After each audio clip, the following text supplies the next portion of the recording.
शांति। तो आज के इस सायंकालीन सत्र में हमारे बीच में पधारे हैं हमारे आदरणीय राजयोगी डॉक्टर सचिन भाई जी। एक हाथ हिलाकर हम आपका स्वागत करते हैं, सत्कार करते हैं, अभिनंदन करते हैं। गीता के 18 चैप्टर्स सुनने के बाद अर्जुन ने समर्पण किया भगवान के आगे, नष्टो मोहा स्मृति लब्धा कहकर। और भ्राता जी ने आज से 18 वर्ष पूर्व 2003 में डायमंड हॉल में अव्यक्त बाप दादा की रूहानी दृष्टि और बोल सुनकर अपनी जो ईश्वर के प्रति तलाश थी वहाँ पूरी की और समर्पित हो गए भगवान के लिए। आपने लौकिक में 2002 में MBBS और MD की डिग्री प्राप्त की। फिर तो जैसे पहले दिन आपको भी कहा गया कि लोग मुख्य कोर्स करते हैं और उसके बाद बहुत छोटी छोटी डिग्रियां लेते हैं, तो आपने भी काफ़ी सारी डिग्रियां ली हुई है। MBBS MD के बाद कोर्सेज किए हैं, डिप्लोमा किए हैं, फेलोशिप की हैं।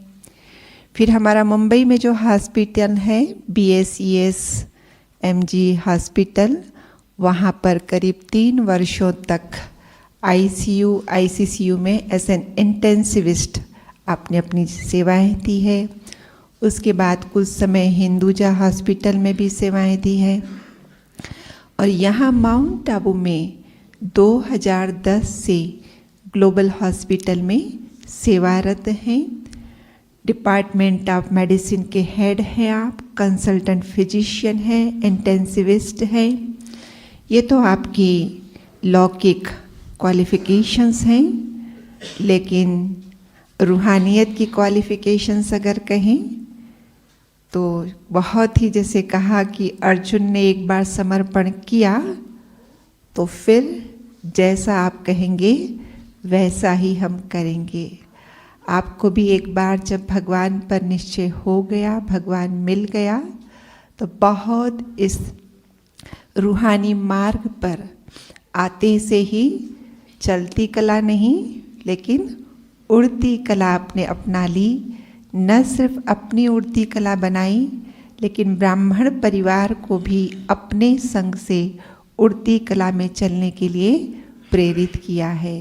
तो ऐसे हमारे आदरणीय भ्राता जी आज हमें प्रस्तुत करने जा रहे हैं कर्मों की किताब। आदरणीय भ्राता जी। Om Shanti. Department of forensic sciences की एक डिनर पार्टी में डॉक्टर हार्पर बिल ने अपने जीवन का एक अनुभव सबको सुनाया था। फॉरेंसिक अर्थात मेडिकल, लीगल जो इस तरह की केसेस होती है, उन्होंने सुनाया कि 23 मार्च 1994 में एक केस सामने आया। व्यक्ति का नाम था रोनाल्ड ओपस। उसने आत्महत्या की थी। ऊपर से गिरा था 10वीं मंजिल से नीचे, परंतु वो सुसाइड खाली केस नहीं थी। पता चला कि उसको तो गोली लगी है। उसने खत लिख छोड़ा था कि मैं उदास हूँ, बहुत ज़्यादा उदास, इसलिए खुदकुशी कर रहा हूँ। पर बाद में पता चला उसके तो सिर पर गोली लगी थी और उसने जो कोशिश की थी खुदकुशी करने की, वो भी यदि गोली न लगती तो नीचे सेफ्टी नेट लगा हुआ था तो वो बच गया होता। भले उसने कोशिश ज़रूर की थी। फिर ये ढूंढा गया कि गोली कहाँ से चली, तो पता चला गोली 9वें मंजिल से चली। केस ने अपना रुख मोड़ लिया। 9वें मंजिल पर कौन है? पता चला वहाँ एक बूढ़े दाम्पत्य रहते हैं। वो दाम्पत्य पति पत्नी, वहाँ से गोली चली है। और इन्वेस्टिगेट किया गया, पता चला उनका उस दिन झगड़ा हुआ था पति पत्नी का।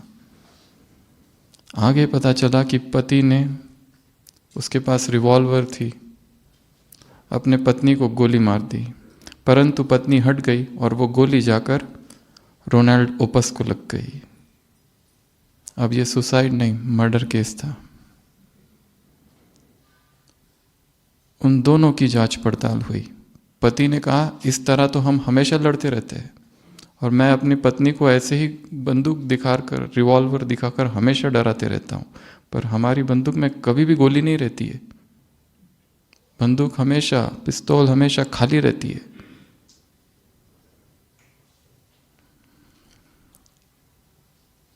फिर पता चला उनका जो बेटा है उसने उस दिन उस पिस्तौल में गोली डाल दी थी, क्योंकि उसे पता था माँ बाप रोज लड़ते हैं और पिताजी ऐसी बंदूक दिखाते हैं। फिर और ढूंढा गया उसने ऐसा क्यों किया उसके बेटे ने, तो पता चला उसका बेटा बहुत व्यसनी था, अपनी माँ से बार बार पैसे मांगता था। उस दिन माँ ने पैसे देने से मना कर दिया। उसके मन में आया अपनी माँ को ही मैं मार दूँ, पर डायरेक्ट कैसे मारूँ? तो उसने जो अपने पिता है उसके पिस्तौल में गोली उसी ने रख दी थी। तो अब दोषी कौन हुआ? बेटा। और इन्वेस्टिगेट किया, बाद में पता चला वो बेटा तो वही है, रोनाल्ड ओपस, जिसने खुदकुशी की थी। तो घूम फिर के केस वहीं पहुंच गई। उसी ने गोली रखी थी, उसी के पिता ने चलाई और वो गोली उसी को लगी। कर्म का चक्र घूमकर वहीं पहुंच गया जहां से शुरू हुआ था। जो जो हमने किया है इस जन्म में या किसी और जन्म में, वो घूम फिर कर वापस हमारे ही पास आएगा। कर्म की गति बहुत बहुत बहुत गुह्य है और इससे कोई भी बचा हुआ नहीं है। केस को वहीं पर फिर क्लोज कर दिया गया।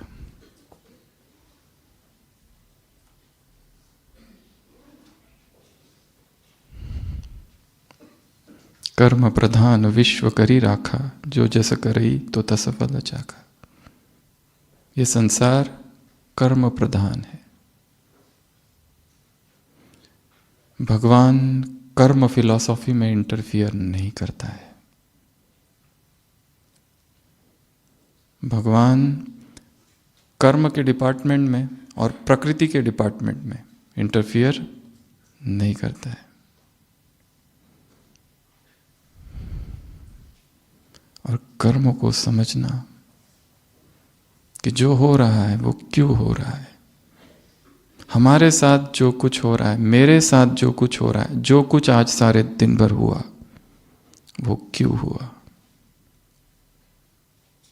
बहुत सूक्ष्म गति है और बहुत सूक्ष्म चिंतन और बहुत सूक्ष्म मन, बुद्धि, चित्त की दशा चाहिए कर्मों की इन गुह्य गति को समझने के लिए। मुरलियों में आता है हिसाब किताब चुक्त। हिसाब किताब कर्मों की भी एक किताब है। इस किताब में बहुत सारे अध्याय हैं जिन्हें कहा जाता है लॉज ऑफ कर्मा। जैसे गीता के 18 अध्याय है, वैसे कर्म की इस किताब के भी 18 अध्याय है। 18 चैप्टर्स, 18 लॉज ऑफ कर्मा। उन 18 नियमों की, सिद्धांतों की आज हम चर्चा करेंगे। बहुत सारे नियम शायद हमें पहले से ही पता है, परंतु नाम शायद दूसरे होंगे। सबसे पहला नियम, इसे कहते हैं द ग्रेट लॉ, जिससे सभी परिचित है। इसे कहते हैं the law of cause and effect, कार्य कारण का नियम। जो कुछ भी हो रहा है वो ऐसे ही नहीं हो रहा, उसके पीछे कुछ न कुछ कारण है। वो शायद हमें पता नहीं। कोई हमें एक गिलास पानी भी दे रहा है, उसके भी पीछे कुछ न कुछ कारण है। ये पूरा ड्रामा कर्म पर बेस्ड है, कर्म ओरिएंटेड ड्रामा है। अगर इसको जान लिया जाए, समझ लिया जाए, इसकी गहराई में चले जाए, तो शायद हमारे मूड में, हमारी स्थिति में जो फ्लक्चुएशन होते रहता है वो नहीं होगा।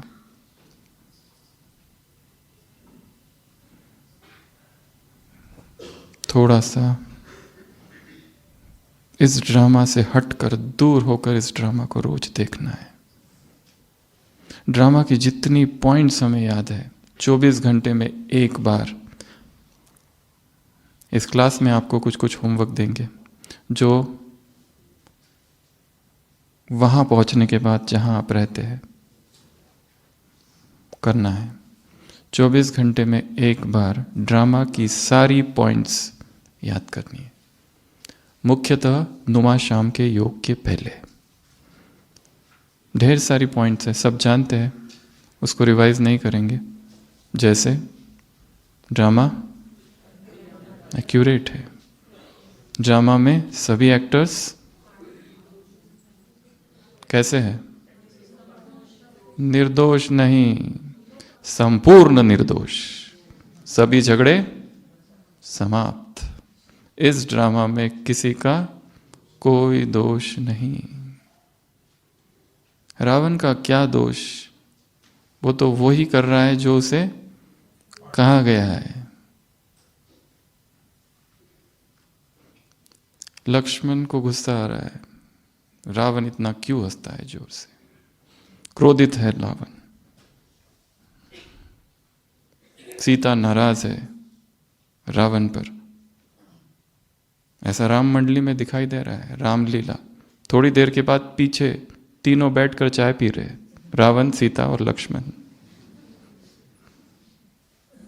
क्योंकि क्या था वो? खेल था। विलन का रोल दिया गया है उसे, क्या करेगा वो भी निर्दोष। यहां किसी का कोई भी दोष नहीं। ये ड्रामा एक्यूरेट है, ये ड्रामा फिक्स्ड है, ये ड्रामा अनादि है, ये ड्रामा भगवान को पसंद है तो तुम्हें भी पसंद आना चाहिए। ये ड्रामा सत्य है। ये ड्रामा में वही हो रहा है जो होना चाहिए। ये ड्रामा न्यायकारी है, ये ड्रामा कल्याणकारी है, ये ड्रामा विविधतापूर्ण है। इस ड्रामा की कोई भी सीन रिपीट नहीं होती है।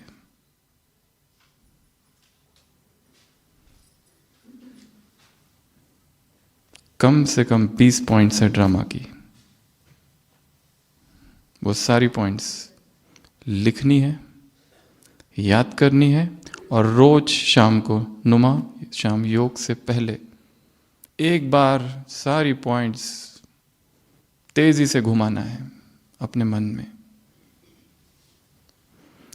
ये भट्टी थी सार्वजनिक, सभी आके यहाँ बैठे हैं, परंतु ये भट्टी, ये सार्वजनिक भट्टी यदि व्यक्तिगत भट्टी न बन जाए यहाँ जाने के बाद, यहाँ से जाने के बाद, तो यहाँ आना, यहाँ 3-4 दिन रहना, यहाँ तपस्या करना, वो केवल और केवल मनोरंजन होगा, बस और कुछ नहीं। ये सार्वजनिक भट्टी किस में परिवर्तित हो जाए? व्यक्तिगत भट्टी में। इसलिए रियल भट्टी तो अभी चालू होनी है। कितना समय है यहाँ से जाने के लिए? आज रात, कल तक,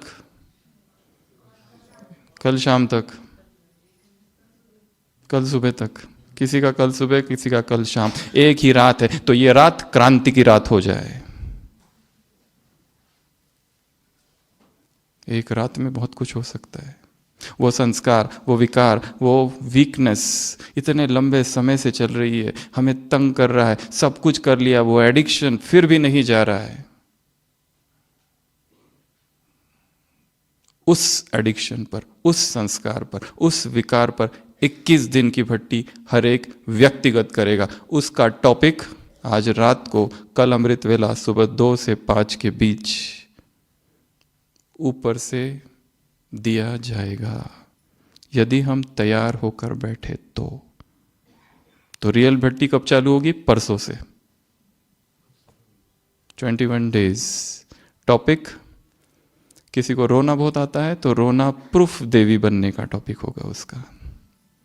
किसी का बहुत ज़्यादा सेंसिटिव नेचर है, किसी ने कुछ कहा उदास, किसी ने कुछ बोल दिया मुरझाया हुआ चेहरा, टच मी नॉट, छुई मुई। किसी का क्रोध, कोई ब्रह्मचर्य से लड़ाई कर रहा है, सब कुछ कर लिया परंतु स्थिर नहीं हो पाता ब्रह्मचर्य, बार बार दृष्टि वृत्ति विचलित होती है। ये भट्टी की सफलता तभी होगी जब यहाँ से जाने के बाद अपनी गुप्त भट्टी चालू करेंगे। उसका टॉपिक किसी को बताना नहीं है, वो हमारा अपना होगा, केवल हमारा अपना, मैं और वो, बस। किसी का अमृत वेला नहीं होता है, कभी 3 बजे उठते, कभी 2 बजे उठते, कभी 4 बजे, कभी उठते ही नहीं, स्थिर ही नहीं हो पाया अमृत वेला अभी तक। किसी की भोजन में हलचल है, किसी का स्वास्थ्य का इश्यू है, कभी बीमार पड़ते ही रहते, कुछ ना कुछ होते ही रहता है, स्थिर नहीं है शरीर। और अध्यात्म के लिए हेल्थ बहुत जरूरी है, बिना हेल्थ के स्पिरिचुअलिटी फेल है।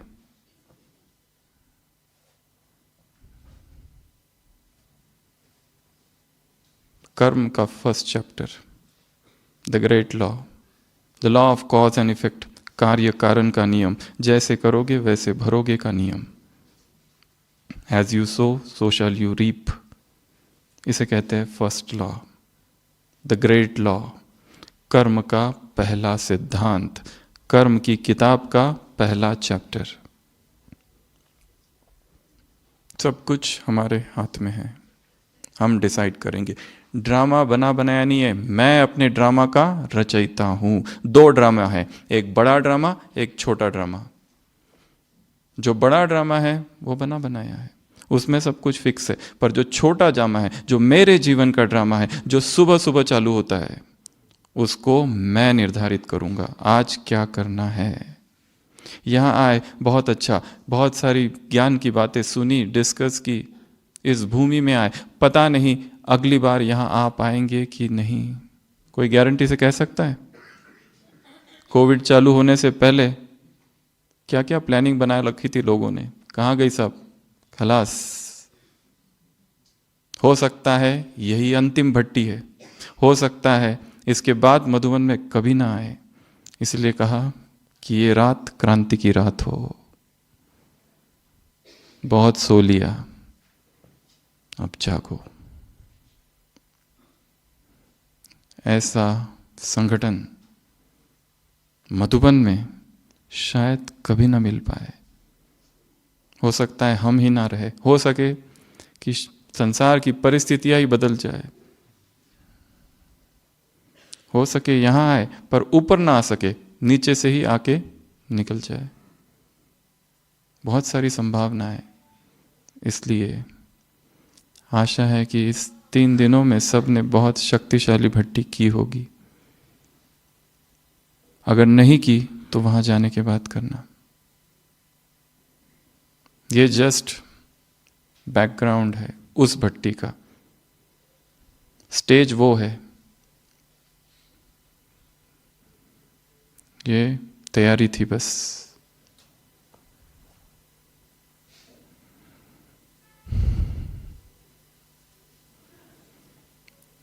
अपनी डायरी में लिखना, दिन पहला, 1/21।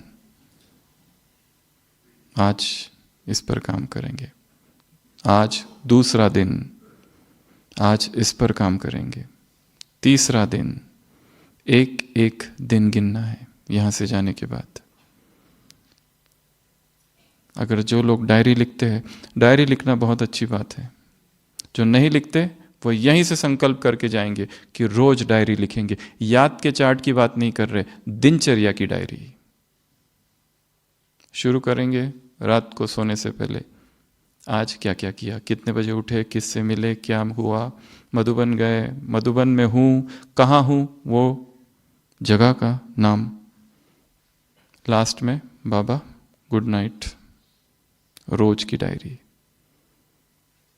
किन्हीं महत्वपूर्ण व्यक्तियों से मिले, उनका नाम। अगर किसी का नाम नहीं लिखना है तो XYZ और कोड लैंग्वेज।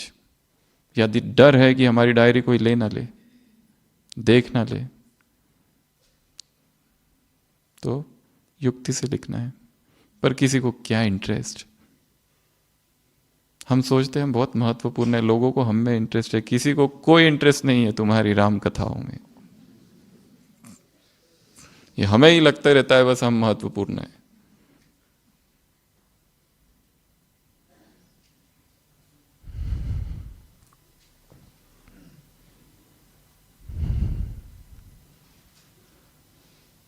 तो ये काम करना है। तो एक काम बताया, 24 घंटे में एक बार ड्रामा की सारी पॉइंट्स रिवाइज। दूसरा काम बताया, डायरी लिखना। यहीं से संकल्प करके जाओ कि हम रोज डायरी लिखेंगे, और 6 दिन के जो लिखा वो हर संडे को रिवाइज करेंगे। पढ़ना है उसको। मंडे को लिखा था, आज मुझे उसने ऐसा ऐसा कहा, मुझे रोना आ रहा है। संडे को जब पढ़ेंगे, ये कोई रोने की बात थी इतनी छोटी सी। जो अपने आप पर हंस सके, उसके जीवन में धर्म की शुरुआत हो गई है। जो अपनी ही गलतियों पर हंसे। इसलिए डायरी का महत्व है, क्योंकि हमें याद नहीं रहता। हमारे इमोशनल चार्ट का हमें पता ही नहीं। इमोशंस बदलते जाते हैं प्रतिपल। मधुबन में है तो यहाँ की दिनचर्या लिखो।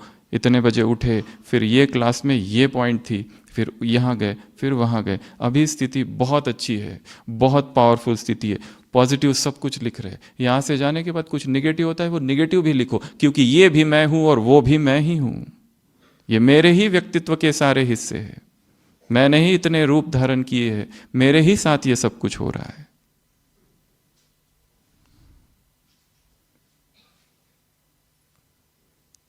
तीसरा काम बताया, भट्टी।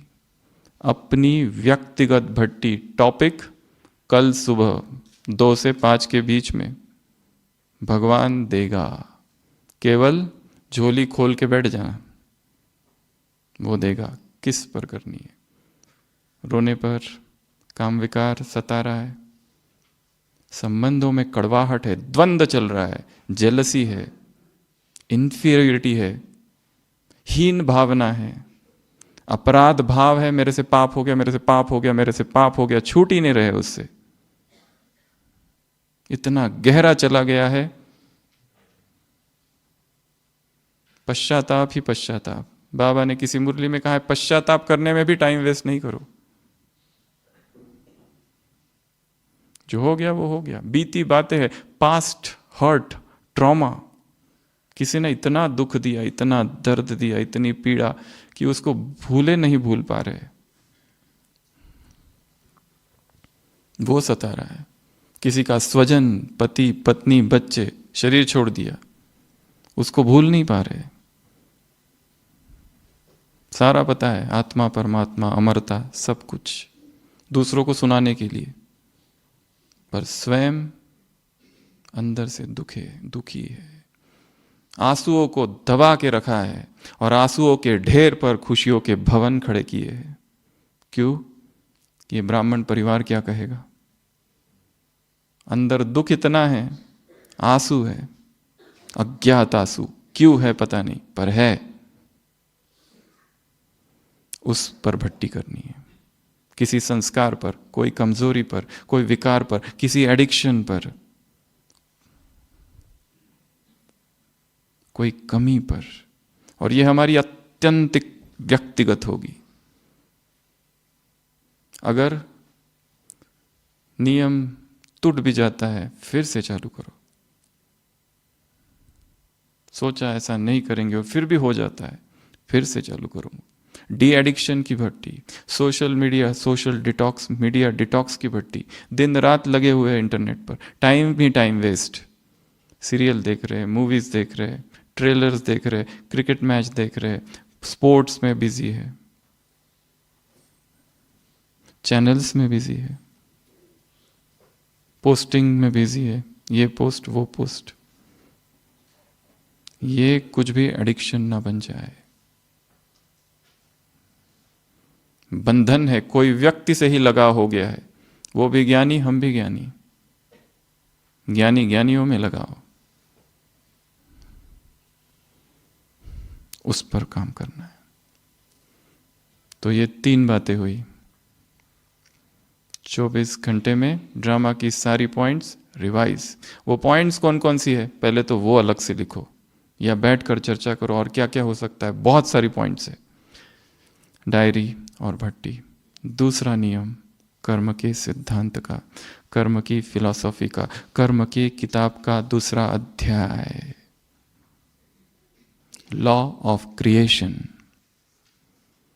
जब तक हम जो चाहते हैं वो क्रिएट नहीं करेंगे तब तक वो होगा नहीं। बिना पुरुषार्थ के, बिना परिश्रम के कुछ नहीं हो सकता। केवल हम स्वप्न देखते रहे, स्वप्न के जीवन में जीते रहे तो वो काम नहीं होगा। लक्ष्य है महान तपस्वी बनना है, महान योगी बनना है, महान चिंतक बनना है, तो चिंतन की धारा भी उतनी गहरी होनी चाहिए। और चिंतन करने का, मनन करने का समय सुबह का है, अमृत वेला। कम से कम 4 घंटा बैठकर योग करने का संकल्प करना है। ये चौथा होमवर्क। बहुत बड़ा काम है, सारी दिनचर्या को ऊपर नीचे करना पड़ेगा तो ही होगा ये काम। ऐसे बैठो जैसे आपको कहा गया ओम शांति भवन में सामने संगली पर बैठ के सबको योग कराना है। कोई सोता है उस समय? अगर आपको कह दिया जाए, कितनी अलर्टनेस होती है। यहां बैठकर योग कराओ, जागरण की अवस्था। क्यों? क्यों? इज्जत का सवाल है योगी स्टेटस का सवाल है। हम भी कोई कम योगी थोड़ी है, हम भी एकदम तपस्वी है, बिल्कुल उंगली भी नहीं हिलाएंगे। और पीछे बैठे हैं तो सब चलता है पीछे, यहां नहीं चलता। सोचो, अव्यक्त महावाक्य है बाबा के, सोचो हरदम तुम विश्व की स्टेज में हो, सारी दुनिया तुम्हें देख रही है, हर समय देख रही है। व्यक्ति का वास्तविक चरित्र तब है जो अपने कमरे में बंद है, जब उसे कोई भी नहीं दिख रहा। तब क्या करते हो? तब मोबाइल से क्या करते हो? किससे बात करते हो? क्या देखते हो? ये वास्तविक, वो चरित्र वास्तविक नहीं है जो सबके सामने है, जो सब लोग जिसे देख रहे हैं, वो झूठा है। कोई 8 बजे तक सोकर 9 बजे आकर अमृत वेला पर इतना धुआंधार शक्तिशाली क्लास करा सकता है कि तालियों की गड़गड़ाहट। क्योंकि क्लास कराना, भाषण देना ये कला है, उसका धारणा से कोई संबंध नहीं है। इसीलिए क्या कर रहे हो? इसकी क्लास, उसकी क्लास, इसकी क्लास, उसकी क्लास, इसकी क्लास, यहां क्लास, वहां क्लास। शिव बाबा किधर है?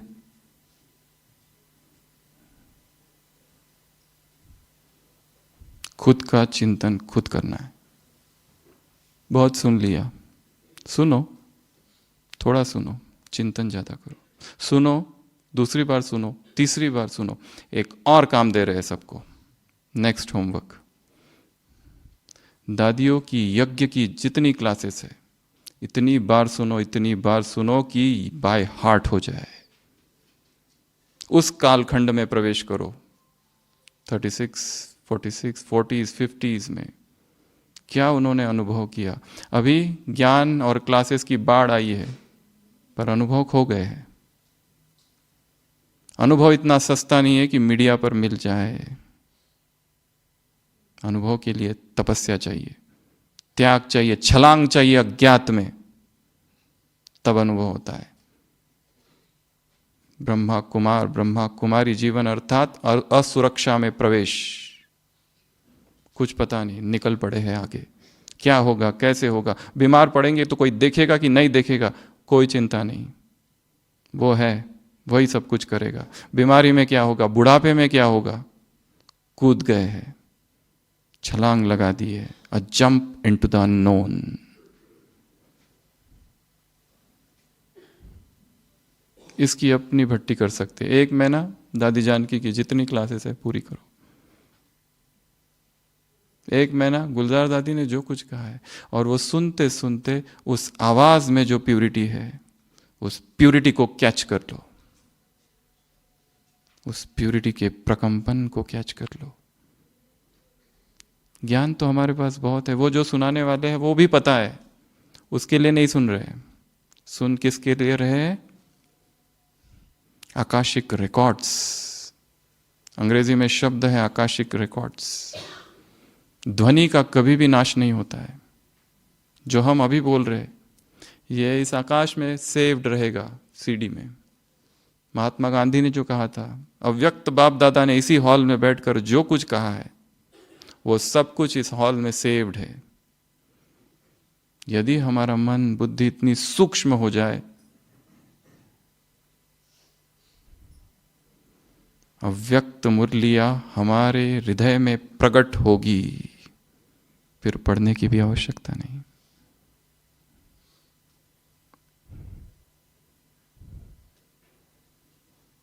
दूसरा नियम कर्म का, लॉ ऑफ क्रिएशन कहता है कि जब तक तुम क्रिएट नहीं करोगे, अपने आप चीजें नहीं होगी। चाहते हो महान तपस्वी बनना है तो महानता धारण करनी पड़ेगी, त्याग करना पड़ेगा वो सब चीजों का जो अभी पकड़ के है। क्यों अमृत वेला स्थिर नहीं हो पा रहा? अमृत वेले पर भट्टी करो 21 दिन। अमृत वेले की किताब है यज्ञ में, अगला होमवर्क। जिसके पास वो किताब नहीं है, वो जाने से पहले कर खरीद के जाए, और उस किताब को इतनी बार पढ़ो, इतनी बार पढ़ो, दिन रात एक ही किताब अमृत वेले की, तब तक जब तक अमृत वेला सहज, स्वाभाविक, नेचुरल ना हो जाए। किसी अलार्म की आवश्यकता नहीं, उधर 2 बजे और इधर आँख खुले। संगम युग में 2 बजे के बाद सोना आलस कहा जाएगा, क्योंकि दिन में कहाँ योग, इतनी सेवाएं, इतना विस्तार, इतने गोरख धंधे, संसार, व्यापार, सब कुछ। परंतु फिर दिनचर्या को वैसा टर्न करना पड़ेगा। और जल्दी उठने की विधि है जल्दी सोना। व्यापार, विस्तार, बिजनेस, मीटिंग्स, प्रायोरिटी किसको देना है? ब्राह्मण शायद ये भूल गए हैं कि सेवा इज द 4th सब्जेक्ट। उसको फर्स्ट सब्जेक्ट बना के रख दिया है। इसके लिए सेवाएं कर रहे परंतु हिल रहे अंदर से। प्रायोरिटी किसको देनी है? नॉट टू सेवा, योग, ज्ञान, ये प्रायोरिटी है। जिन जिन लोगों ने इन दोनों को छोड़ दिया, एक भाई थे, बहुत सेवा, दिन रात सेवा सेवा सेवा सेवा सेवा, बाबा बाबा बाबा, सेवा सेवा सेवा, पर ज्ञान के लिए समय नहीं, चिंतन के लिए समय नहीं, अमृत वेले का कोई ठिकाना नहीं। मुरली सुनी तो सुनी ठीक, नहीं सुनी तो ठीक। बीमार पड़ गए, बुजुर्ग हो गए, सेवाधारी मिल नहीं रहा है। था एक, छोड़कर चला गया, अस्पताल में थे, इतने दुखी, इतने उदास, सोचने लगे अगर मैंने शादी कर ली होती आज बीबी और बच्चे होते मुझे देखने के लिए। ये संकल्प चालू होने लगे, और इन्हीं संकल्पों के साथ एक दिन शरीर छोड़ दिया। महान आत्मा थी, साधारण आत्मा की बात नहीं कर रहे। 30-40 साल जिसने अपने जीवन के यज्ञ में दे दिए, उस आत्मा की बात कर रहे। अंतमति सो गति। इसके लिए ये ना भूलो, सेवा इज द फोर्थ सब्जेक्ट। ज्ञान को छोड़कर और योग को छोड़कर और त्याग तपस्या और सेवा को छोड़कर, वैराग को छोड़कर जो सेवाएं हो रही है, उन सेवाओं में द्वंद्व होगा, हलचल होगी, वैराग समाप्त होगा, आपस में टकराव होगा, सर्विस नहीं डिससर्विस होगी।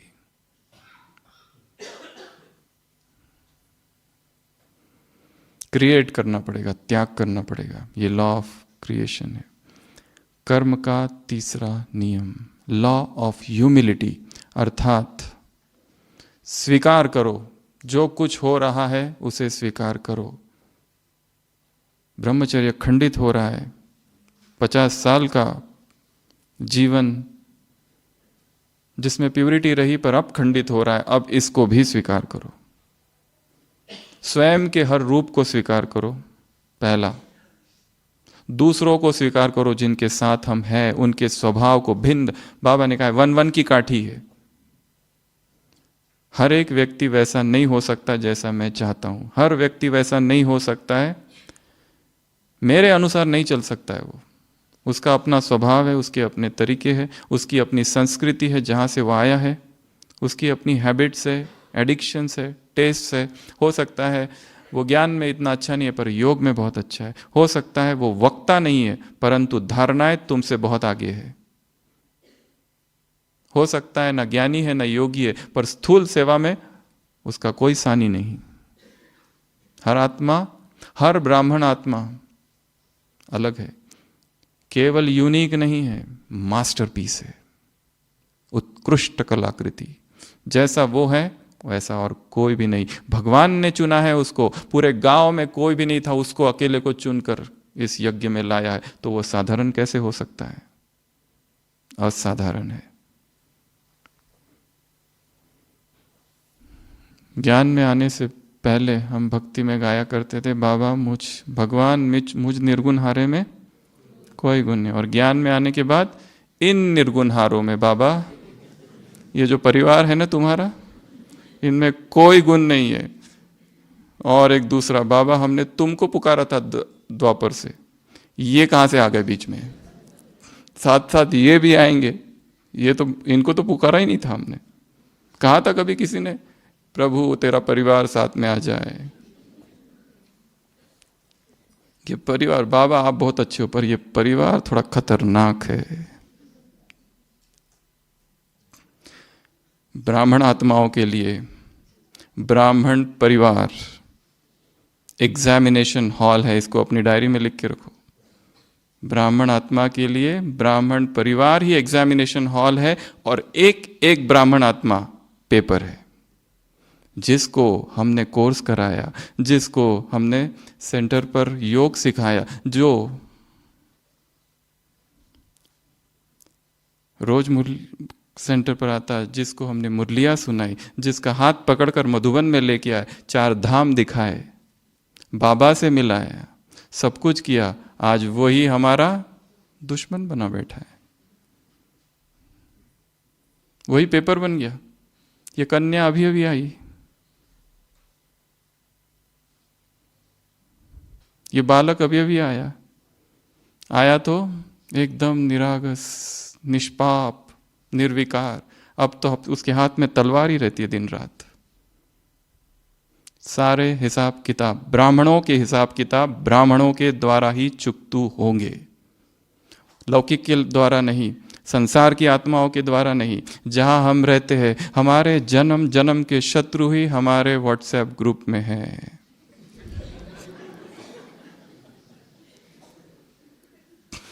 जन्म जन्म के शत्रु ही हमारे बॉस, हमारे साथी, हमारे जूनियर, हमारे स्टूडेंट्स।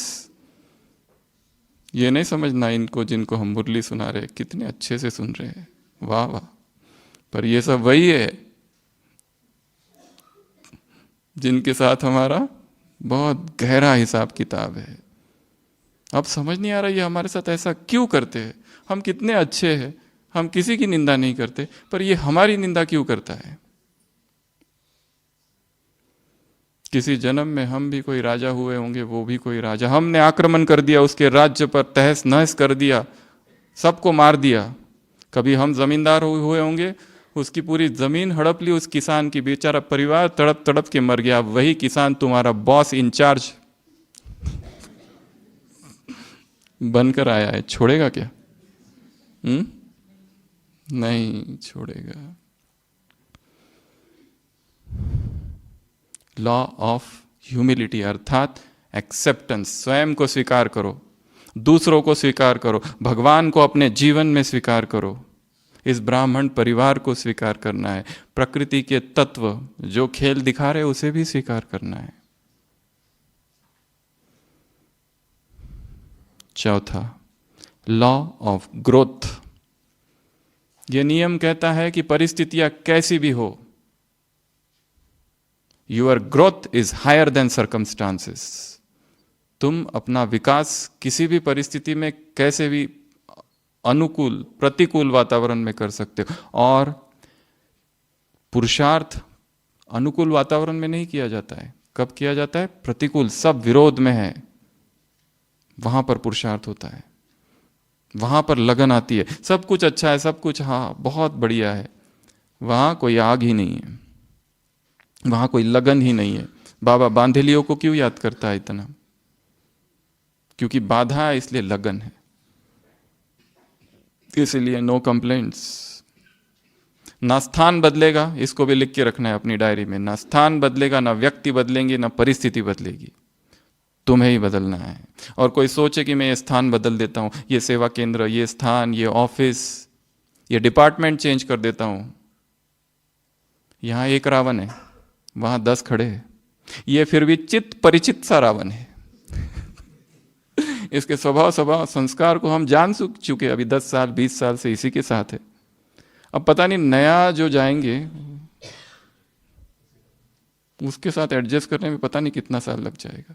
इसलिए जहां हो, जिस स्थान पे हो, जिस परिस्थिति में हो, वही परिस्थिति है प्रतिकूल परिस्थिति हो, वही अनुकूल परिस्थिति है जहां पर हमारी ग्रोथ होगी। तो लॉ ऑफ ग्रोथ कहता है जहां हो, जैसे हो, जिस परिस्थिति में हो, जिन लोगों के साथ हो, जिस शरीर की अवस्था के साथ हो, जिस बीमारी के साथ हो, इस शरीर से भी कोई कंप्लेंट नहीं, बहुत अच्छा, हिसाब चुकतू है, बहुत अच्छा, वहीं से पुरुषार्थ को आगे बढ़ाना है।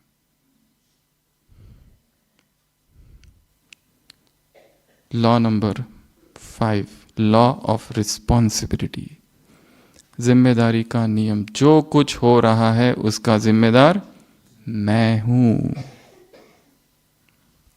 जो कुछ भी हो रहा है। रिलेशनशिप में कहा जाता है एक नियम अपना लो तो बहुत अच्छा है। जो भी संबंध है, कौन सा नियम? I am wrong. कौन सा नियम? मैं ही गलत हूं, झगड़े खत्म। 2010 की अव्यक्त वाणी, डबल फॉरेनर से मुलाकात, अव्यक्त बाप दादा। माया के 2 रूप, पहला मैं राइट हूं, दूसरा व्यर्थ संकल्प। माया का रूप क्या है? मैं राइट हूं।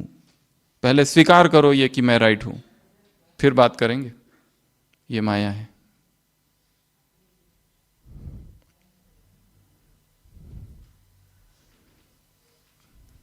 लॉ ऑफ रिस्पॉन्सिबिलिटी, जो कुछ हुआ मेरी वजह से, मैं ही रिस्पॉन्सिबल। मेरे जीवन में जो कुछ हो रहा है, दूसरा कोई कुछ कर ही नहीं रहा है। जो कुछ भी हो रहा है, कोई अपमान भी कर रहा है, कोई निंदा भी कर रहा है, किसी की वजह से धोखा हुआ है, उसके लिए भी मैं ही रिस्पॉन्सिबल हूं। कहीं ना कहीं किसी के प्रति आकर्षण हुआ है, कोई हमारे से आकर्षित हुआ है, हमारा उसमें से कोई रुचि नहीं है, पर वो हमारे पीछे पड़ गया है, उसमें भी कहीं ना कहीं मैं ही। जैसे ही रिस्पॉन्सिबिलिटी आ जाएगी, हम उस पर काम करना चालू करेंगे। जब तक ये संसार में सबसे ज्यादा कौन सा गेम खेला जाता है? Blame game. इसकी वजह से, उसकी वजह से, ये ऐसा करता है, वो वैसा करता है, ऐसा करते हैं ना, ये इसकी वजह से। एक उंगली उधर, 3 इधर, और ये भगवान देख रहा है।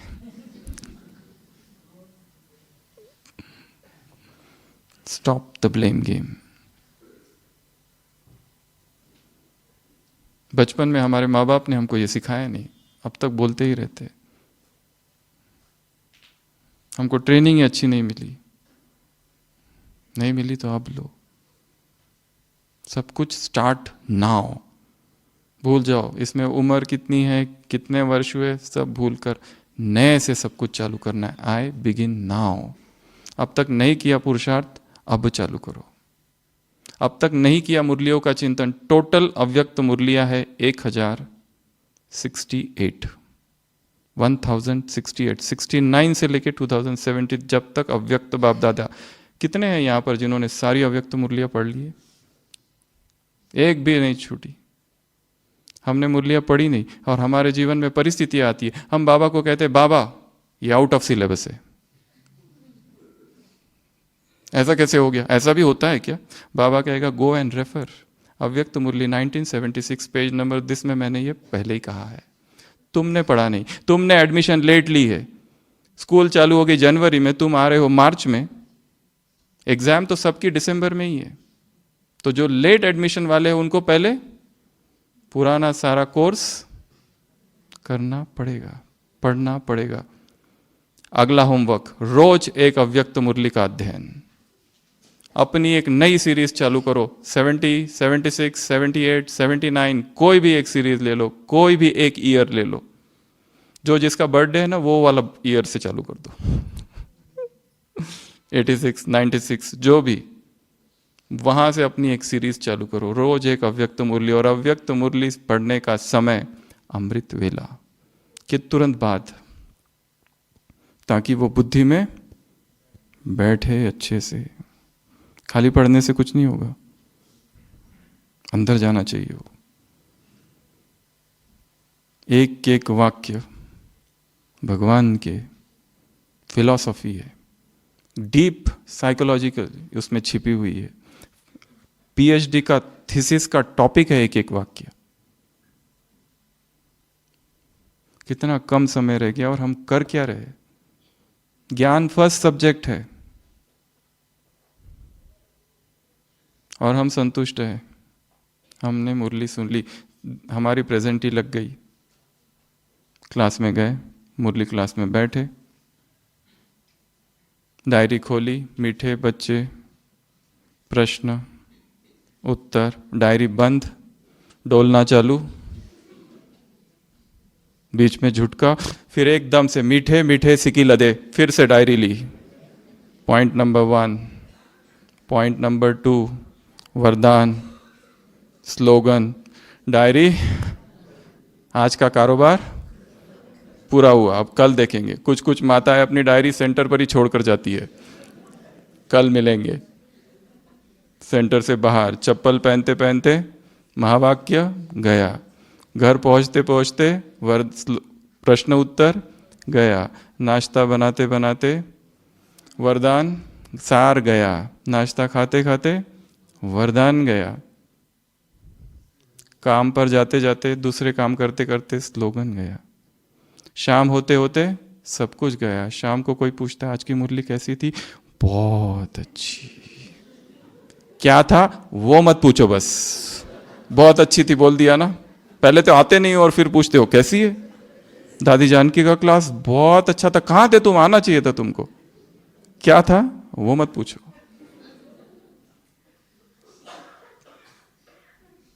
यह है हमारा ज्ञान, ना उसका कोई चिंतन हो रहा है। नेक्स्ट होमवर्क, मुरली से पॉइंट्स लिखना बंद करना है, टॉपिक्स लिखो बस, और सारे दिन भर उन टॉपिक्स पर फिर चिंतन करना है।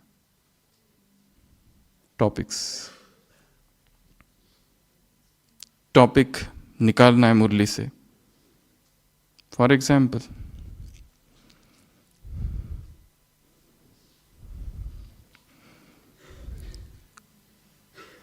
आज सुबह का वरदान, मन बुद्धि को जहां चाहो वहां लगा सको।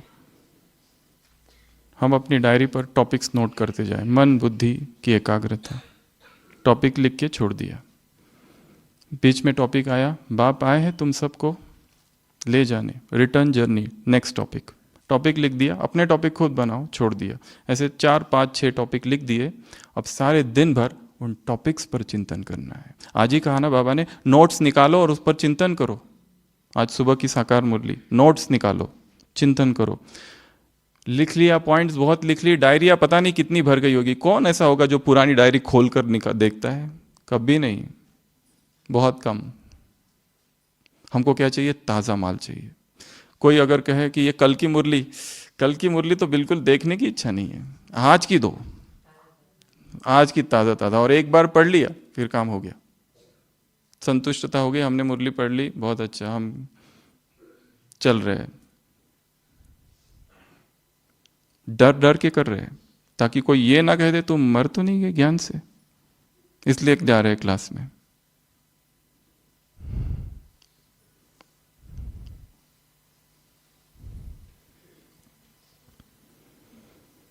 टॉपिक्स रोज की मुरली से निकालने और फिर सारे दिन भर उन पर चिंतन करना है। मुरली सुनते सुनते ही बस टॉपिक लिख दो, छोड़ दो, टॉपिक लिखो, छोड़ दो। छोटे छोटे टॉपिक, प्योरिटी, प्रतिज्ञा, प्रण, सच्ची दिल की निशानी, बस टॉपिक लिख दिया, छोड़ दिया। शुभ भावना, टॉपिक लिख दिया, छोड़ दिया। शुभ कामना, टॉपिक लिखा, छोड़ दिया।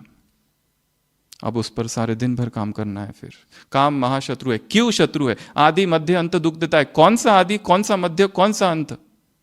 किस आदि मध्य अंत की बाबा बात कर रहे? द्वापर की बात कर रहे या क्रिया की बात कर रहे? क्या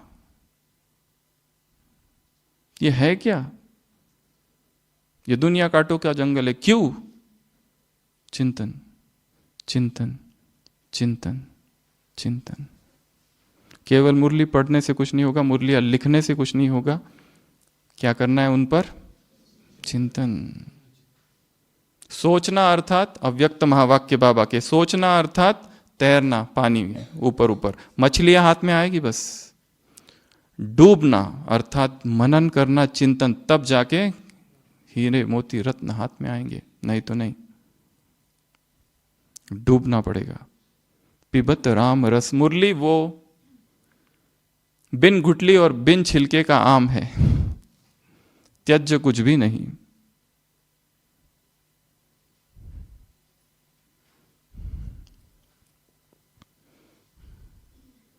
नेक्स्ट 6 लॉ ऑफ कनेक्शन।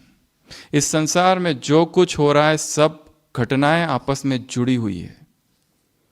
हम जो कमरे में अकेले में कर रहे हैं और फिर पब्लिक के सामने आके कर रहे, वो जो अकेले में किया हुआ कर्म है वो संसार के सामने आए हुए कर्म के साथ जुड़ा हुआ है। बहुत सूक्ष्म से जो यहाँ किया वही कर्म यहाँ की स्थिति को प्रभावित कर रहा है। जो भाषण दे रहे वो भाषण, जो लेक्चर दे रहे, जो ज्ञान सुना रहे, उसको भी वो सूक्ष्म किया हुआ कर्म प्रभावित कर रहा है। लॉ ऑफ कनेक्शन अर्थात अतीत, भविष्य, वर्तमान जुड़े हुए हैं। लॉ ऑफ कनेक्शन अर्थात हर आत्मा एक दूसरे से जुड़ी हुई है, सब जोड़ है। ये कनेक्शन देख लेना। हम जब भी किसी से मिलते हैं किसी आत्मा से खाली नहीं मिल रहे। We are meeting with a set of संस्कार्स। एक सेट है, उससे हम मिल रहे हैं। 2 व्यक्तियों का मिलन, 2 संस्कारों का मिलन है।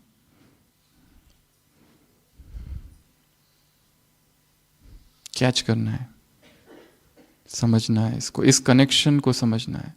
सब जुड़े हुए हैं। Law of connection.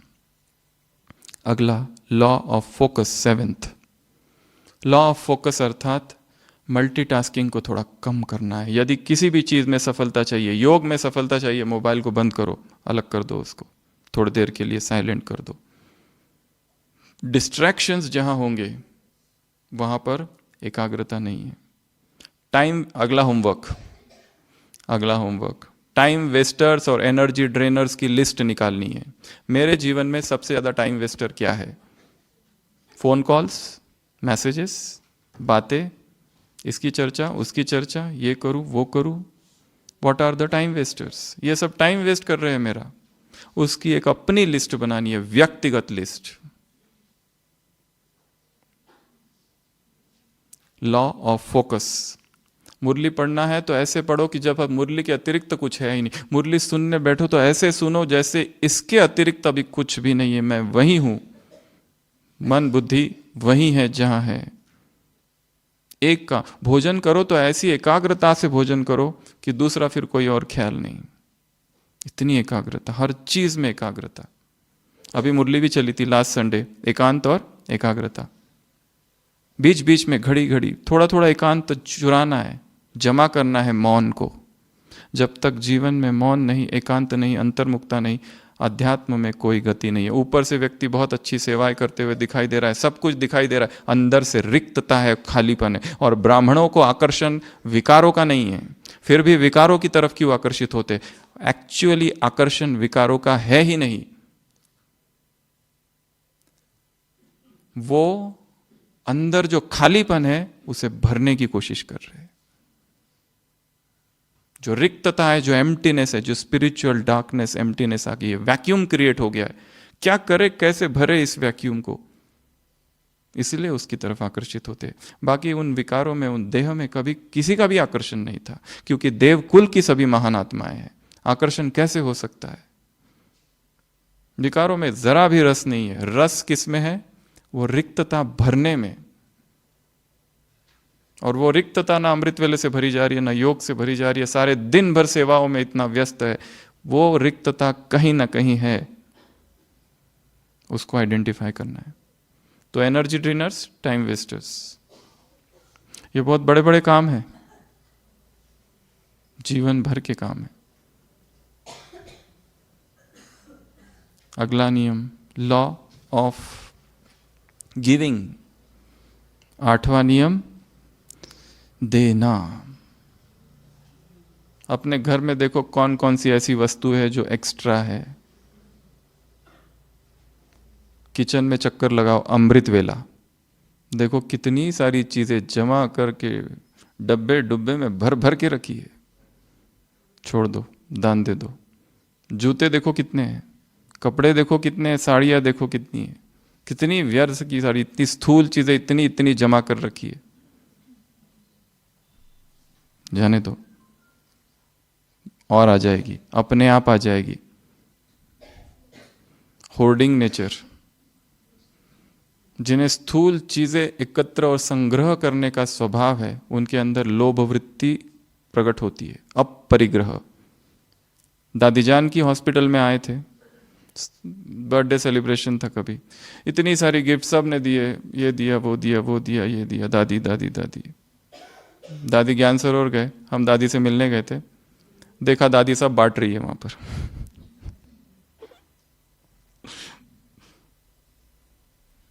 कोई गिफ्ट्स में कोई आकर्षण नहीं है।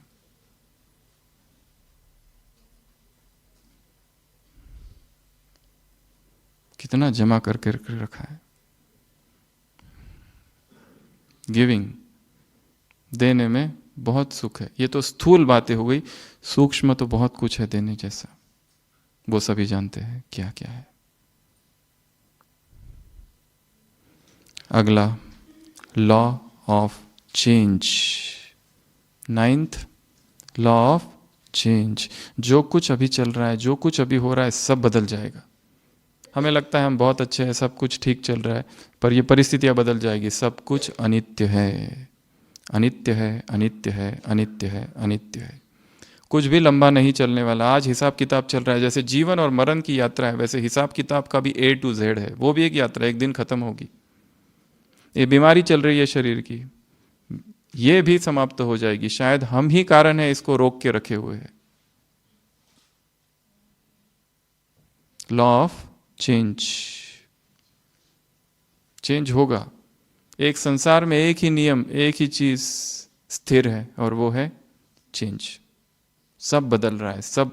इस हॉल में आप सुबह जो बैठे थे, छोड़ो, इस क्लास की शुरुआत में ये जो हॉल था और अब जो हॉल है, ये बदल चुका है।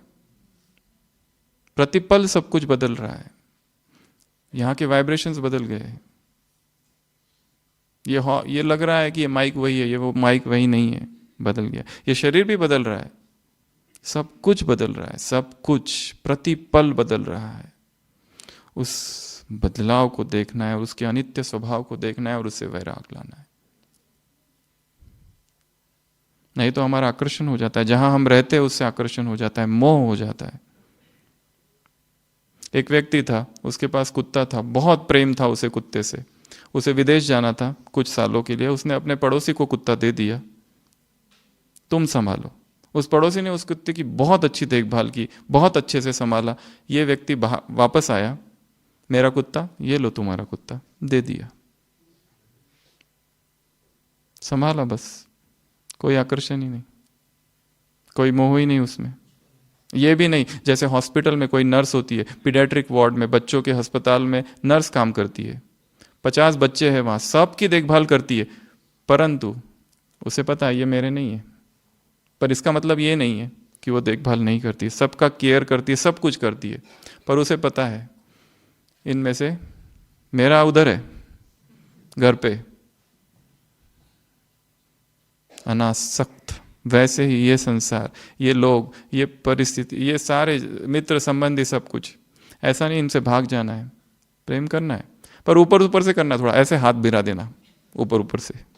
सच्चा प्रेम ऊपर, एक बाप से, क्योंकि देहधारियों के प्रेम का कोई भरोसा नहीं है। इस संसार में शिव बाबा के अतिरिक्त हमारा कोई भी सगा नहीं है, सब सौतेले।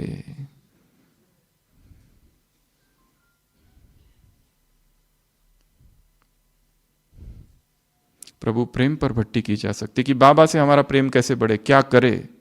अगला होमवर्क, स्पार्क में बहुत सारी छोटी छोटी किताबें हैं, कोई भी एक किताब ले लो और उसी पर भट्टी करो, अपनी तकिया के नीचे वो किताब रख दो, उठते ही एक पैराग्राफ, एक बाबा के महावाक्य पढ़ना, फिर दोपहर को पढ़ना, फिर शाम को वही पढ़ना। छोटी छोटी बुक्स, उसको ऑफिस में कहीं पर भी साथ में लेके जाया जा सकता है। किसी भी रीति से कुछ भी करो, पर बुद्धि में ज्ञान की बुलबुल टिकलू टिकलू टिकलू करती रहे, ये लक्ष्य रखना है। क्योंकि ज्ञान विस्मृत होते ही विकारों की ओर आकर्षण चालू हो जाता है, अपने आप, हमें कुछ करना नहीं पता, अपने आप नीचे आती है स्थिति। ये संकल्प यहां से करके जाना है, लॉ ऑफ चेंज।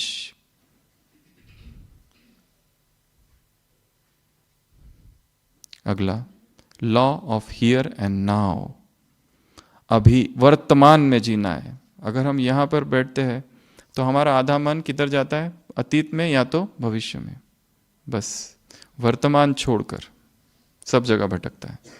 योग में बैठते हैं, थोड़ा बहुत एकाग्र होता है, फिर इधर जाता है, फिर इधर जाता है। ऐसी कुछ चीजें करनी है जिससे माइंड प्रेजेंट में रहे। और एक चीज जो सभी को करनी है, वो स्वास्थ्य की दृष्टि से भी बहुत अच्छी है, वो है एक्सरसाइज। क्योंकि एक्सरसाइज करते समय, वर्कआउट करते समय, योगासन, योगा, थाई ची, शिगोंग, रनिंग, वॉकिंग, जॉगिंग, ये सब करते समय हम प्रेजेंट में होते हैं। शरीर में दर्द हो रहा है, उस तनाव के साथ, उस स्ट्रेच के साथ रुक जाओ, बस इस स्ट्रेच के साथ रुक गए, वो मीठा मीठा दर्द हो रहा है, उसमें बुद्धि ना तो अतीत में है ना तो भविष्य में। इस समय ये अभ्यास स्वास्थ्य के लिए, परंतु इसका आध्यात्मिक वैल्यू भी है।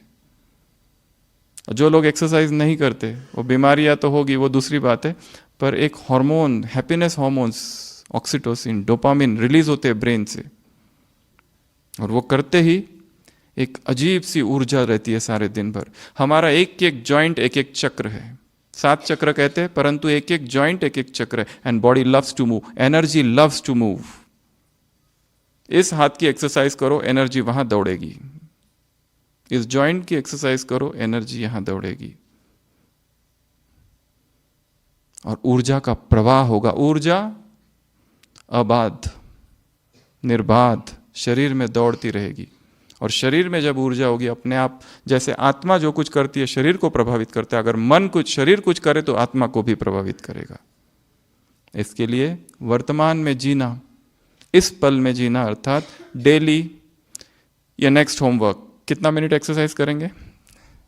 हमारे पास टाइम नहीं है, हमारी सेवा ज़्यादा है, हमारे पास जगह नहीं है, बारिश ज़्यादा हो रही थी, हम वॉकिंग नहीं कर सकते, हम ये नहीं कर सकते, हमारे घुटनों में दर्द है। कितने बहाने हैं, ढेर सारे। No excuses. Exercise is a spiritual drill. एक योग होता है जिसे कहते हैं भाव योग, सुना है कभी? भाव योगा। जैसे योगासन करते हैं पर उसके साथ में एक भाव जोड़ देते हैं। जैसे ताड़ासन कर रहे हैं, हाथ ऊपर है, मैं आसमान को छू रहा हूं, संकल्प।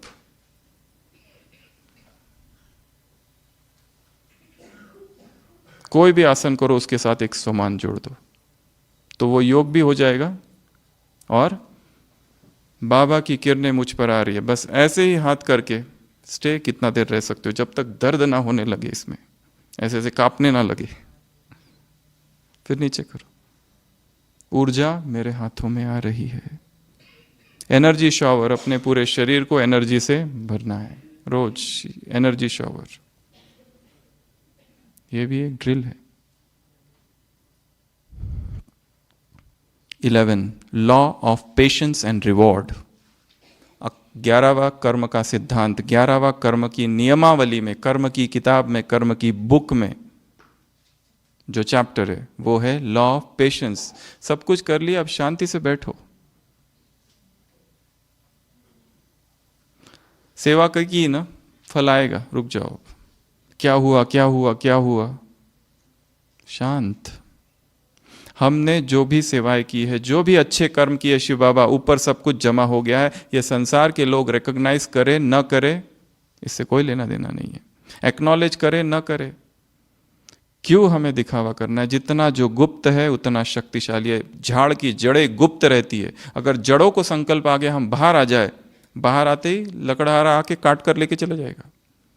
अंदर ही रहो, बहुत अच्छा है। Stay hidden, stay incognito. अपने पुरुषार्थ को गुप्त कर दो। मम्मा क्या पुरुषार्थ करती थी अंदर से, शायद किसी को भी आखिरी तक पता नहीं चला होगा। गुप्त पुरुषार्थी है, कोई दिखावा नहीं है उसमें, कोई आडंबर नहीं है, कोई ढोंग नहीं है। हम थोड़ा सा भी कुछ करते तुरंत दूसरों को बताते हमने ये किया। अध्यात्म में अनुभवों को गुप्त रखना चाहिए। अगर तुरंत इच्छा हुई बताने की तो फिर होना बंद हो जाते हैं।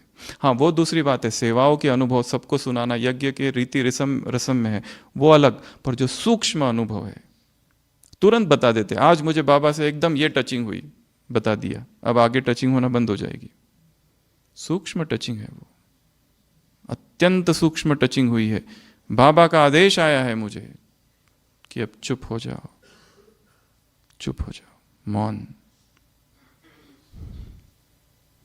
कर्म का 11वां सिद्धांत, law of patience and reward.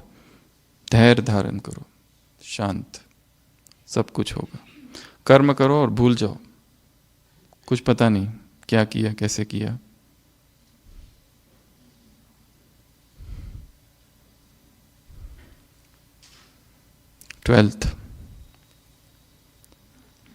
Twelfth समझने में थोड़ा सा कठिन है। ये नियम कहता है कि तुम जो भी कर रहे हो छोटा छोटा, वो जो होल है, WHOLE, वो जो इंटीग्रेटेड है, वो जो समग्र है, उसके साथ वो जोड़ा जा रहा है। छोटी छोटी चीज़ें जो हम कर रहे हैं उसका कंट्रीब्यूशन उस बड़े में अटैच हो रहा है। इसके लिए जैसे वो गिलहरी होती है, उसने भी क्या किया, राम के सेतु में सहयोग दिया। बाजू के हमारे ही शहर में कोई प्रोग्राम हो रहा है, किसी और सेंटर का है, हमें यहाँ ही बैठकर उसे सकाश देनी है।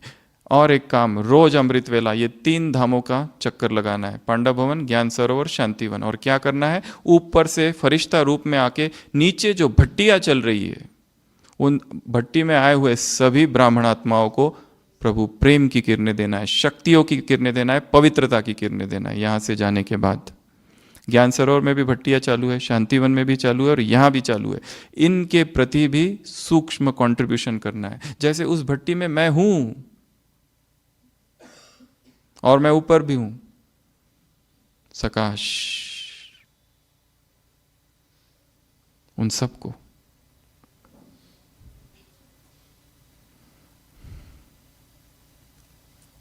ये 12th लॉ है कर्म का।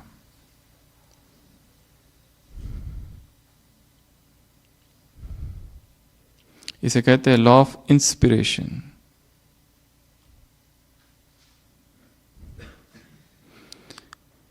कर्म का 13वां नियम, लॉ ऑफ लव,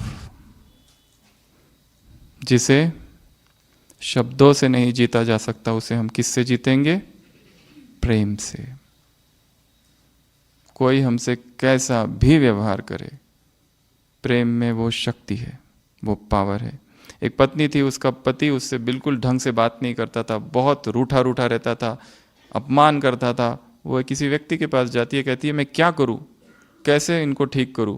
वो कहती है हो सकता है, पर जो शेर है ना, उसका जो बाल है वो तुम लेके आओ मेरे पास, फिर मैं इसकी कोई एक जड़ी बूटी बनाऊंगा, उससे तुम्हारा पति ठीक होगा। शेर का बाल कौन लाएगा? वो कहती है जंगल, वो बताता है जंगल में एक शेर है, तुम जाओ। तो वो जाती है, दूर से देखती है, डर के वहाँ भाग कर आ जाती है। फिर दूसरे दिन फिर जाती है, फिर देखती है, तीसरे दिन रोज रोज जाती है। धीरे धीरे शेर को भी एहसास होने लगा है कि कोई है। फिर और नजदीक जाती है, फिर उसके लिए कुछ लेके जाती है, फिर दोनों में दोस्ती हो जाती है। और एक दिन ऐसी दोस्ती दोस्ती में उसका बाल वो खींच कर लाती है। महात्मा जी को कहती है बनाओ, इसकी क्या जड़ी बूटी बनानी है? वो कहती मुझे नहीं आता जड़ी बूटियां बनाना। तो फिर जो तुमने इस शेर के साथ किया वही अपने पति के साथ करो। युक्ति युक्त, राजयुक्त क्या करो, उसको ऐसा प्रेम का जाल फेंक दो कि वो उसमें उसकी गिरफ्त में आ जाए। और पति के और पुरुषों के हृदय का रास्ता उनके पेट से चालू होता है, पता है ना? यहां से लॉ ऑफ लव। लव की परिभाषा, लव कोई emotion come, love is an energy, ऊर्जा है प्रेम। यदि हमें दूसरों को प्रेम देना है, फर्स्ट स्टेप है हमें अपने आप को प्रेम से भरना पड़ेगा। लव ब्रेथ मेडिटेशन होता है एक। श्वास लेना, प्रेम अंदर ले रहे, श्वास छोड़ते समय मेरे हृदय का सारा प्रेम विश्व में फैल रहा है। श्वास लिया, प्रेम मेरे अंदर गया, श्वास छोड़ा, प्रेम सारे संसार में। या फिर कोई व्यक्ति है, उसको वो प्रेम जा रहा है। इसको कहते हैं लव ब्रेथ मेडिटेशन। इसका अमृत वेला अभ्यास करना है। और इसमें और एक चीज, वर्तमान में हम आ जाते हैं, क्योंकि श्वास को जोड़ रहे और श्वास वर्तमान है। जितनी गहरी श्वास ले सके उतना लेना और फिर छोड़ना। Love breath meditation, law of love. अगला law of faith. Law of faith क्या कहता है? जिस पर तुम्हारा विश्वास है उसी के द्वारा तुम ठीक होंगे। लोग आते हैं, हजारों डॉक्टरों के पास जाते हैं, आखिर वो झाड़ फूक वाला होता है, उससे जाके ठीक होते हैं। क्यों? क्योंकि विश्वास है उस पर कि तुम जो भी दोगे, जहर भी दे दोगे ना, तो हम उससे ठीक हो जाएंगे। Law of faith. ये फेथ केवल हेल्थ के लिए नहीं है, बाकी और भी चीजों के लिए। मुझे कुछ नहीं होगा, मैं ठीक हूं, यह विश्वास। अगर कुछ हो भी जाए तो मैं जल्दी ठीक हो जाऊंगा, यह विश्वास। मेरा यह शरीर बाबा को दिया हुआ है, वो ध्यान रखेगा, विश्वास। विश्वास, विश्वास का नियम बहुत बड़ा नियम है। लोगों ने अपनी बड़ी बड़ी बीमारियां इससे ठीक कर दी है। जो कोई डॉक्टरों ने कहा था ये ठीक नहीं होगा, डॉक्टर ने पेशेंट से कहा कि तुम अभी 1 महीने से ज़्यादा नहीं जियोगे, अब क्या करूं, जाओ तुम। डॉक्टर को वो पेशेंट 6 मास के बाद मिलता है। डॉक्टर शॉक्ड, अरे तुम? वो कहते हैं हाँ, किसी ने मुझे कहा राम जी की भक्ति करो, मैं राम जी की भक्ति में लग गया, राम जी ने मुझे ठीक कर दिया। विश्वास। ऐसे ढेर सारे उदाहरण है। एक पेशेंट हमारे हॉस्पिटल में था, वो 100 वर्ष की थी उम्र, बहुत खराब बैड कंडीशन थी, अभी बस जाने ही वाले हैं। काउंट्स हर दिन बढ़ रहा था, 40,000, 50,000, 60,000। रिलेटिव से बात किया, बिल बढ़ रहा है। वो कहा, उन्होंने कहा ठीक है, आपका ये इच्छा है तो आप घर ले जाओ, शायद जाते जाते ही ये शरीर छोड़ देंगे। तो उन्होंने कहा, कुछ कहा नहीं, चुप ही रहे और लेके चले गए।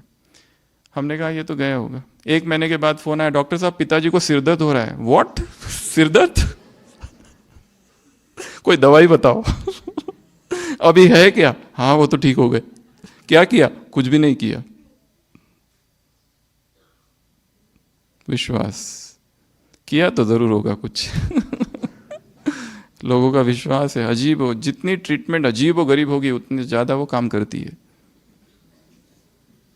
विश्वास, फेथ, फेथ से, faith is can move mountains, इतनी पावर है उस फेथ में। पर रोआ रोआ, बाइबल में लिखा है, if you have a faith and if you order the mountain get up and get planted on the sea and it shall obey your order. अगर तुम पर्वत से कहो, हे पर्वत उठ और जा समुद्र पर जा गिर, तो वो तुम्हारी बात मानेगा। एक महिला ने ये बाइबल का वाक्य सुना, वो अपने घर गई, खिड़की खोली और देखा सामने पर्वत है। उस पर्वत से कहा, हे पर्वत उठ, जाकर समंदर पे गिर। खिड़की बंद की, सो गई। सुबह उसे उत्सुकता थी कि पर्वत वहां नहीं होगा। उसने खिड़की खोली, पर्वत को देखा, उसने कहा, मुझे पता था। ये जो फेथ नहीं है, ये झूठा फेथ है। फेथ अर्थात इतना फेथ, इतना फेथ, इतना फेथ। इसलिए बाबा ने कहा, निश्चय बुद्धि केवल 8 है बस। Law of faith. अगला, लॉ ऑफ वाइब्रेशंस। ये सारा संसार ऊर्जा का समंदर है, वाइब्स है सारे। हम जो सोचते हैं, संकल्प, कल्पना, जो कल्पनाएं करते मन में, स्मृति, जो मन में स्मृति और भावना, ये 4 भी सूक्ष्म कर्म है। इनके भी अपने प्रकंपन है। हमने किसी के बारे में निगेटिव सोचा तो ये नहीं सोचना उस तक वो नहीं पहुंचा, वो पहुंच गया है, मैसेज डिलीवर्ड। जो कुछ हम सोच रहे वो पहुंच रहा है, सब जगह पहुंच रहा है, पूरे हॉल में पहुंच रहा है। एक चोर आता है, चोरी कर कर जाता है, पुलिस वालों के पास कुत्ता होता है, क्या करता है, कुत्ता जाकर उस चोर को पकड़ लाता है। एक चोर जो निकृष्ट कर्म कर रहा है वो भी अपने वाइब्रेशन छोड़ के जाता है। तो हम जो महान आत्मा है, हम किस तरह के वाइब्रेशन छोड़ेंगे? अगर हम संकल्प श्रेष्ठ करेंगे तो। लास्ट 3 नियम, ये तीनों ही लास्ट नियम प्रकृति के नियम हैं। Nature of, law of nature 1, law of nature 2, law of nature 3, 18वां। सबसे पहला नियम नेचर का, प्रकृति का नियम, वो है, हमारे पास 3 नियम है। एक सरकार के नियम जो हम सबसे ज़्यादा फॉलो करते हैं, क्योंकि नहीं किया तो दंड, सीधा जेल। दूसरे ईश्वरीय नियम, जिसको हम सुनते रहते हैं इसलिए फॉलो करते हैं, ये करो वो करो, काम महाशत्रु, ऐसा वैसा, इधर का नहीं खाओ उधर का नहीं, ये सब। तीसरा प्रकृति के नियम, और प्रकृति के नियमों को जो तोड़ेगा वो भी दंड का भागी होगा। तो 16वां प्रकृति का पहला नियम है, प्रकृति ने जो जिस स्थिति में दिया है उसको उसी रूप में स्वीकार करना। अपक्व आहार, अनकुक्ड,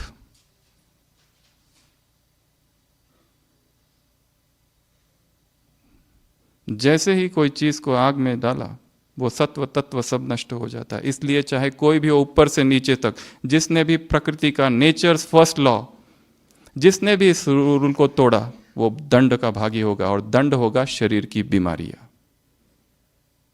प्रकृति का आदेश है, जो चीज हाथ में रखकर अपने आप से पूछो, ये चीज क्या मैं वैसे ही खा सकता हूं जैसे वो है? ये बहुत बड़ा टॉपिक है, इसको जस्ट एक टच करके यहां छोड़ रहे हैं। परंतु ये नियम का जिसने भी ऊपर से लेकर नीचे तक, जिन्होंने भी इस नियम को तोड़ा, प्रकृति का ये अकाट्य नियम है कि उसे हमारे लिए जो बना हुआ है वही फल मेवे, हम तो क्या फलों के बगीचे के मालिक थे और कहाँ खेती के गुलाम बन गए, कहाँ अनाज। ये हमारा आहार ही नहीं है। हमारा आहार ये तो पक्षियों का है। हमारा आहार क्या है? जितना शुद्ध आहार की तलाश, सात्विक आहार, शुद्धतम की तलाश में आगे आगे। केवल इसके हाथ का नहीं खाते और उसके हाथ का नहीं खाते, इसके हाथ का नहीं खाते, इसका नहीं खाते, बाहर का नहीं खाते, पर यहां ही तो संसार खड़ा करके रख दिया है इतना बड़ा। वो शोक वाटिका, अशोक वाटिका और ब्राह्मणों की छोक वाटिका, वो विषय सागर वैतरणी, यहाँ तेल वैतरणी नदी, हर चीज को तल तल के, जला भून भून कर, मार मार कर, गला कर खाना, ये हमारा नियम नहीं है। ये प्रकृति का नियम है। जो भी इसको तोड़ेगा उसको दंड मिलेगा। खाली देर से मिलता है, किसी को तुरंत भी मिलेगा। ये शरीर की रचना किस लिए हुई है, किस तरह से हुई है, इसको समझना है। और जैसे ही प्राकृतिक पर आएंगे, अपने आप अशरीरीपन आसान होगा, अपने आप शरीर में हल्कापन होगा, शरीर की सारी चर्बी, सारे बीमार रोग, सारी दवाइयाँ जो ले रहे हैं कटोरा कटोरा भर के, वो सब खत्म होगी। प्रकृति का 17वां नियम। दूसरा, एनिमल एंड एनिमल प्रोडक्ट्स, जो हमारा आहार नहीं है, वो जितना हम डालेंगे कहीं ना कहीं बीमारी आएगी। उसमें मिल्क और मिल्क प्रोडक्ट आता है। लास्ट 18वां चैप्टर,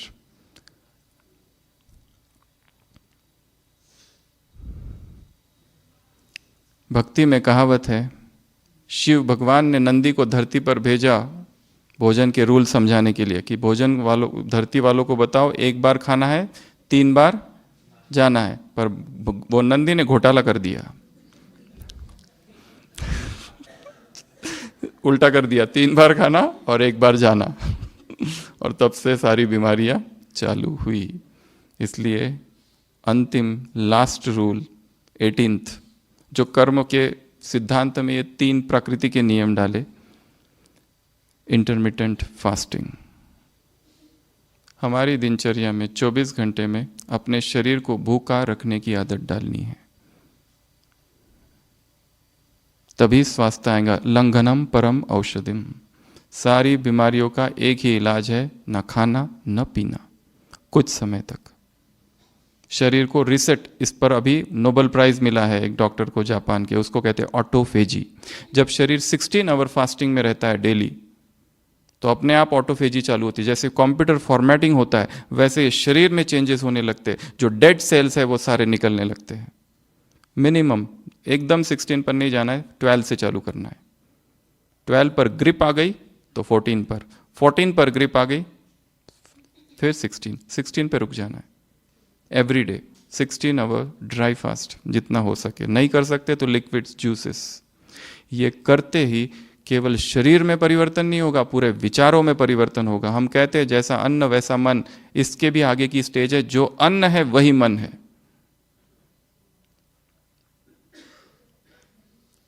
इसके लिए जितने सत्व तत्व उसमें होगा, प्राणिक ऊर्जा उसमें होगी, वही प्राणिक ऊर्जा हमारे शरीर में दौड़ने लगेगी और सारे रोग नष्ट होंगे, सारी बीमारियां हट जाएगी, सारी दवाइयां हट जाएगी। और एक स्वास्थ्य क्या है, पूरे ब्राह्मण परिवार में ऐसे गिने चुने ही होंगे कि जिन्हें स्वास्थ्य क्या है, जिनका उन्होंने अनुभव किया है। स्वास्थ्य अर्थात मैं दवाई नहीं लेता, मैं अच्छा सब कुछ हूँ, इसको स्वास्थ्य नहीं कहते। अचानक एक दिन हार्ट अटैक, अचानक एक दिन कुछ हो जाता है, क्यों? हमने तो कभी बीड़ी सिगरेट नहीं, फिर ये कैंसर कहां से आ गया? अनाज। धीरे धीरे अनाज को कम कम करते जाना है। ज़्यादा से ज़्यादा फ्रूट, वेजिटेबल, सैलड्स, ज़्यादा से ज़्यादा स्मूदी, ज़्यादा से ज़्यादा जो प्राकृतिक है वो जैसे ही शरीर में जाएगा, अपने आप मन में कुछ होने लगेगा, क्रिएटिविटी बढ़ जाएगी, हल्कापन आएगा। जो ऊर्जा इधर नीचे जा रही थी पचाने के लिए, वो अब ऊपर उठेगी। ब्राह्मणों की या संसार के मनुष्यों की अधिकतम ऊर्जा खाने में, पचाने में और फेंकने में जा रही है उसको। ये बच जाएगी और माइंड पावरफुल होने लगेगा, अशरीरीपन सहज होने लगेगा, योग शक्तिशाली होने लगेगा, चिंतन की क्वालिटी बढ़ जाएगी, वाणी में पावर आएगी एक अद्भुत सी। तो ऐसे कितने रूल्स हो गए? 18th rules, 18 chapters. उसमें 3 भोजन से संबंधित थे और बाकी जो थे सारे वो जीवन से संबंधित थे। और बहुत सारे होमवर्क भी दिए। ये last homework 12 hour daily fasting. रात को 8 बजे भोजन कर लिया, अभी सीधा अगले दिन 8 बजे इसको करो। फिर ये ग्रिप आ गई 14, ग्रिप आ गई 16 पे रुक जाओ। और जैसे ये करोगे अपने आप नींद की अवधि कम कम होती जाएगी। फिर किसी को बोलने की जरूरत नहीं, किसी अलार्म लगाने की जरूरत नहीं, अपने आप आँख खुलेगी। और जितना हो सके रात्रि का भोजन सूर्यास्त से पहले अगर हो जाए तो बहुत अच्छा। हमारे शरीर की बायोलॉजिकल क्लॉक सूरज के साथ जुड़ी हुई है। सूरज उधर डूब गया मुख बंद, इसमें बहुत कुछ हो जाएगा, बहुत कुछ। ये प्रयोग करके देखने, ठीक लगे तो करो, नहीं लगे तो रिजेक्ट। जरूरी नहीं है कि करना ही है। समय पूरा हो गया है, तो क्रांति की रात है, एक रात अभी बाकी है। ओम शांति।